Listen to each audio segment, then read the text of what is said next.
পোশাক এখানে কোনো ব্যাপার না। তারপর শোবিজ অঙ্গনে একজন আলোচিত অভিনেত্রী ও গায়িকা হুমায়রা সুবাহ। অভিনয়ের পাশাপাশি গান নিয়েও কখনো ব্যস্ত থাকতে দেখা যায় তাকে, তবে অনেকদিন ধরে মিডিয়ার সঙ্গে যুক্ত থাকলেও দেখা যায়নি তেমন সাফল্য। সুবার কাজের পরিধির তুলনায় তার ব্যক্তি জীবন বেশি চর্চায়। একসময় ক্রিকেটার নাসির হোসেনের সঙ্গে সম্পর্কের জন্য বেশ আলোচনায় ছিলেন তিনি। নাসিরের দাম্পত্য জীবন নিয়েও জল ঘোলা করেন অনেকটাই।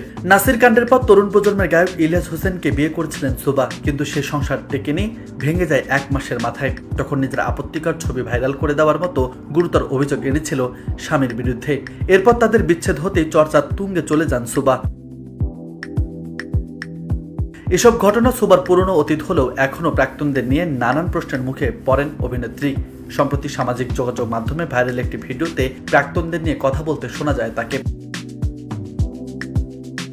সুবার কথায়, আমি আপাতত প্রাক্তনদের নিয়ে কথা বলতে চাই না, কারণ আমি সিঙ্গেল। আবার তাদের কিন্তু বাচ্চা কাচ্চা হয়ে গেছে, ম্যারিড লাইফ তাদের। দেখেন, আমি যদি এবার তাদের নিয়ে কিছু বলি টুইস্ট করার জন্য, তাহলে সংসারে আগুন লাগবে, আর আমি কারো সংসারে আগুন লাগাতে চাই না। তারা ভালো থাকুক। নিউজ টেক্স, বার্তা 24।